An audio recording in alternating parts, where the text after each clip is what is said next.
Hello, this is Matt on the Moon Lambeau channel. Ripple CEO Brad Garlinghouse has revealed Ripple's absolute requirement for settlement to happen with the SEC. And if this doesn't happen, there will be no settlement. And you'll see why. there's good reason for it, specifically having to do with XRP. And so there's this headline from you today. Ripple CEO open to settling with SEC, but under one condition. And this is referencing a conversation on Fox Business Network that is new, just happened yesterday, and there was a discussion with Ripple CEO Brad Garlinghouse and Fox Business Network journalist Charles Gasperino and also Liz Clayman.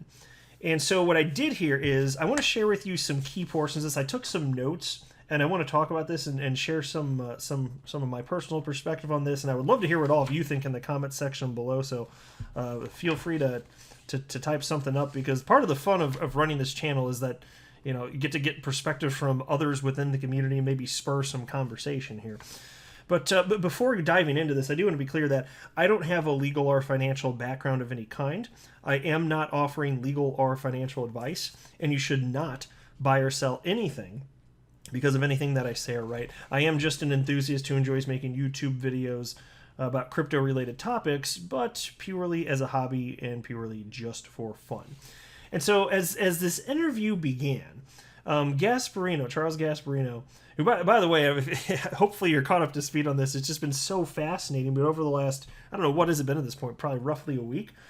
Charles Gasperino with Fox Business Network, he is just endlessly digging into the SEC versus Ripple case, and he's seen all of the crazy nonsense things that we're seeing, and he's just calling it as he sees it from an unbiased perspective, because he doesn't have a dog in this fight, mind you, but he is seeing the same stuff: the appearance of conflicts of interest, unequal distribution of justice, everything that we've been talking about within the XRP community for 9 months, ever since the SEC decided to sue Ripple, claiming that they were selling XRP as an unregistered security. But in this conversation, Charles Gasperino, he starts by pointing out that, from his perspective, Ripple and XRP are very similar to the Ethereum Foundation and Ether. And just to clarify here, he wasn't getting into technical attributes. He's talking about from a legal classification perspective. Is it a security? Is it not? Is it a commodity? This or that type of thing. And so Ripple CEO Brad Garlinghouse said the following: if we want this industry to thrive here in the United States, there needs to be clarity. I don't think we can just continue to say, hey, there is clarity, as we've heard from the SEC officials, even more recently under Chair Gary Gensler's leadership, and we can't both say there is clarity and also ask Congress to write new laws to make it clear both things can't exist. No kidding. That's from Brad Garlinghouse. So those ideas actually are mutually exclusive. And this is something that's been really burning my biscuits for some time up in this bitch, because it doesn't make any sense that Gary Gensler can sit there with a straight face and claim that we actually do have complete regulatory clarity. It's all right there. Just read everything that we put out, understand the Howey test. Yet, we do need some more clarity. I've highlighted that on this channel, and it's so nice to see it getting out there on mainstream media. I've absolutely been highlighting this for 9 months at this point. And Gary Gensler is absolutely claiming that, yes, there's regulatory clarity, but we do need to change some things. It's the same thing that Jay Clayton was saying, though. Do you realize that? So even after Jay Clayton left the SEC, he was writing articles. I covered him on this channel. How he's talking about, yeah, there's regulatory clarity, but we need to change some things and have clarity. And it makes your jaw drop and your head spin. Like, it don't make no damn sense, son. And so then Charles Gasperino said the following: do you think there is a conflict of interest between what Jay Clayton does now in private practice? And so look, he points out Jay is now working with crypto companies that support Bitcoin and Ethereum, but not XRP. And so this is a topic that's been discussed within the XRP community for some time.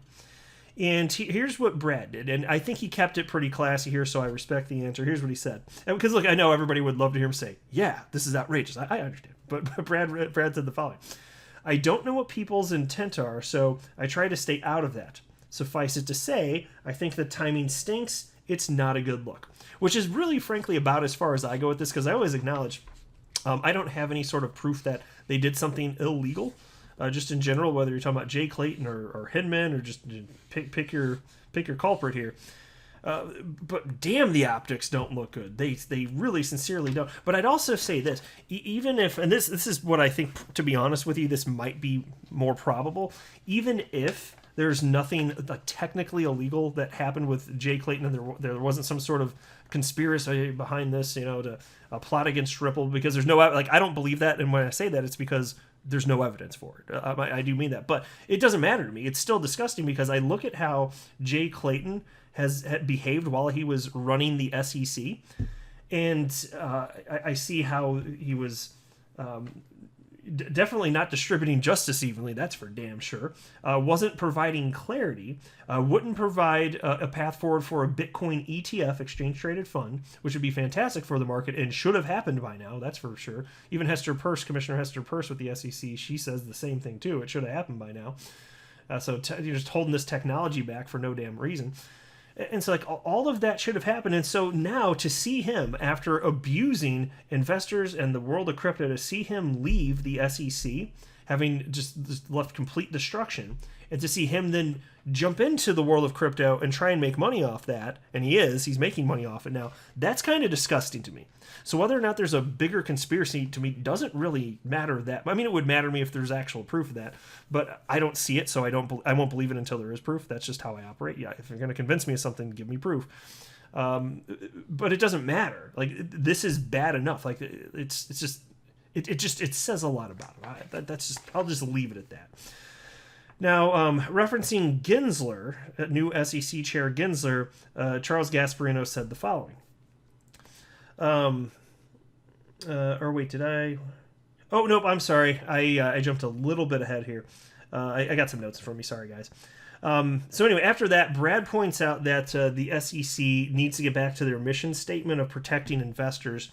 He brings up attorney John Deaton's lawsuit, actually, against the SEC on behalf of over 20,000 XRP holders, in which the holders of XRP are saying, hey, SEC, you did the exact opposite of what you're supposed to do, which is protect us, but you harmed us. And so it was so nice to see Brad Garlinghouse highlight that and recognize the XRP community, because the SEC is pretending like they did nothing wrong to anybody that ever bought XRP. But they did. They're supposed to protect investors, and they harmed them instead. Referencing Gary Gensler, Charles Gasperino said the following. Some would say that he's doing even more regulation by enforcement than Jay Clayton. What do you think Gensler's endgame is with you guys and the entire crypto business? And I when I heard him say that, I was like, yes, that is exact. I've been saying that on my channel for how long? I'm sure some of you may recall me talking like that. I was even recently, I was like, honestly, you have a bit of hope when a new SEC chair comes in, and you're like, how could it be worse than Jay Clayton, right? And so I was just like cautiously, I don't even know if I should say cautiously optimistic, maybe just cautious. But once he came in, it became clear that he was even more trigger happy when it came to bringing out the lawsuits. And I've been covering them all as they've been coming down. And it's much greater quantity than you'd expect for this far into his term, compared to Jay Clayton. I'll just say that. So here's what Brad Garlinghouse said in response to that. I've read the same information. You have about what Coinbase has stated about the SEC's posture towards them. I think we lose sight of the fact that crypto is regulated. It's regulated by the CFTC, other government entities, whether it's FinCEN, the U.S. Treasury. And so when I've heard the SEC people come forward to say this is the wild, wild west, it's not regulated, it's like, that's not entirely true. You, the SEC, may want more power over this. You've previously said Bitcoin isn't a security, ETH isn't a security, and then remained silent. There seems to be some backtracking there, and they say, hey, come talk to us. Yet every time someone goes to talk to them from the crypto community, it feels like it's just lead generation to bring enforcement action. That's not a good way for us to help this industry thrive in the United States, as you've reported, Charlie. Oh, man. Now, that is bringing a very important point home. And so you can think most recently when Coinbase let the SEC know, hey, we're going to be launching this new product called Lend where we offer interest-bearing accounts in crypto and we loan out crypto that our customers have, just like other companies within the United States are already doing, which you have not acted upon. They let them know they were going to do that, and the SEC's response was very heavy-handed. It was aggressive, intentionally. They were asking for all sorts of information, including customer information about who signed up to use the Lend product, which is none of their damn business. Well, talk about an overreach. They didn't care. They just like bring the hammer down. They're like, we're the government. We know it. That's basically what the mindset is. That's certainly what it looks like here. And so rather than having some sort of open, honest communication, they just said, hey, Coinbase, well, if you do this, we're going to sue you. And then they continue to bully them in the meantime. That's exactly what happened. And Brad Garlinghouse is exactly right in what he pointed out here. And so then at this point in the interview, Liz Clayman asks Brad a question about whether XRP is a digital asset or a currency, but his audio feed apparently dropped, so they went to commercial break. And upon coming back, a couple interesting things happened. First of all, Liz Clayman said the following. This is a quote. Okay, Charlie's in my Twitter feed has just gone crazy. And I was like, welcome to the XRP community, my friends. We're not kidding about this stuff here. Really not kidding about this stuff. We're a big group. We're a big-ass group here. And we're not thrilled with the SEC harming us financially.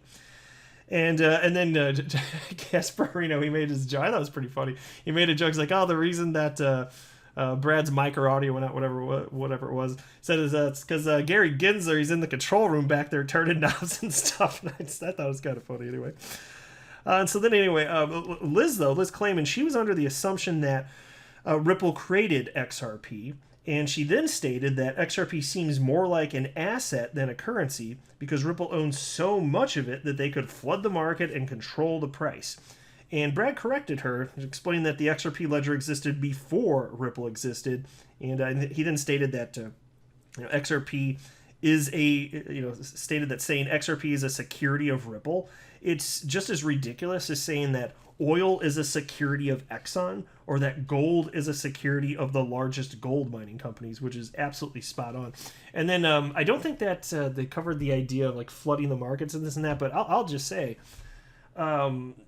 there are always going to be whales within any sort of asset, and somebody owning a lot of something has never been a part of the Howey test, right? Like that's show me which prong that is. Seriously, that doesn't have to do with the heart of this matter. But if you do want to talk about the concerns of flooding the market, whales can, since they're so, markets are so illiquid in crypto just in general. Yeah, it's true. If you have a whale, in this case Ripple, that wanted to abuse the market, they could, but it would harm them. They're the largest holder of XRP, so that wouldn't make any sense. But even if they did, and this would be outside the scope of the conversation, I don't blame them for not bringing this up. But even Ripple employee Matt Hamilton, who is Hammertoe on Twitter, you may be familiar with him. I highlight some of his stuff on the channel from time to time. He even highlighted, he's like, look, if Ripple wanted to do that, the truth is that, given that this is a decentralized ledger, the validators could vote to just burn all of Ripple's XRP that's in escrow if they wanted to, and fix the problem. And so if you're going to act in bad faith to the ecosystem, that can absolutely happen. Seriously, it really could. It's a decentralized effort, so it's like, what are you going to do about it? So even if they started dumping, they wouldn't be able to do it for long, and then they're just out of the ecosystem, and then the XRP ledger lives on. So like that's what you'd be facing right here. And so the idea that would ever happen, though, is still completely absurd to me, but people just don't get it. I have no problem with Ripple having the quantity of XRP they do. I just don't care. I don't have the trust issues that many Bitcoin maximalists out there have. I just don't have them. And if we get burnt, fine. We get burnt and we respond in kind. There you go. Anyway, Charlie then asked why Ripple doesn't just file the documents the SEC says they require in order to make XRP a security. And not that he thinks Ripple should do that. He was just genuinely curious as to what Brad's thoughts on the matter were as far as filing paperwork to get XRP registered as a security. And here's what Brad said in response to that. As you know, Ripple is an extremely transparent company, particularly relative to the crypto industry. If you start treating XRP as a security, however, that means you're subject to a whole lot of regulations, costs, associated with a security settlement. If you're using the magic of what is XRP, how incredibly fast and how incredibly cost efficient it is for these cross-border payments, how Ripple deploys the technology. If you start treating it as a security, costs and speed change dramatically. And really, that's an example of where the SEC is in effect picking the winners and losers of this new industry. That's not the role of the government in this case. Exactly. If it were a security, can you imagine all of the implications, including tax implications of every single transaction and delays and movement of the securities, all this? You take away all like the special sauce of what makes XRP and the XRP ledger what it is. So no, that's not happening. And then, kind of to wrap this all up with what I opened the video with here, Gasperino asked, "Are you ever going to settle with them?" And so here's what Ripple CEO Brad Garlinghouse had to say, because he does have a requirement here. Ripple has a requirement, and he said the following. To the extent we can find a constructive path forward with the SEC, we of course want to find that. There is no scenario, though, that we're going to settle unless there is absolute certainty about what XRP is on a go-forward basis. And it's very clear in how Ripple is using these technologies, how many scores of other people in the XRP community are using these technologies. They're not securities. They don't represent an ownership in Ripple, the company. Well said, Brad. You get a golf clap for that one. I am pretty thrilled about that. Interesting stuff. I was really excited to watch it. If you want the full comments, go ahead and check it out. I tell you, you can just find it on... actually, you know who has it posted currently is James Rule XRP. If you want to see the full interview, you can check it out. But yeah, just type in James Rule XRP, and it's his most recent video, at least at the time that I'm recording this anyway, last I checked at least. So interesting stuff here. Yeah, so I settlement's not off the table. You know, as cool as it would be to see this thing fully adjudicated, I won't completely be upset if there's a settlement, especially since I know it will be good for Ripple and XRP. I'm down for that. Let me know what you think below, though. I found this all fascinating, though. I am not a financial advisor. You should not buy or sell anything because of anything that I say or write. That would be a very, very, very bad idea. Until next time, to the moon, Lambo.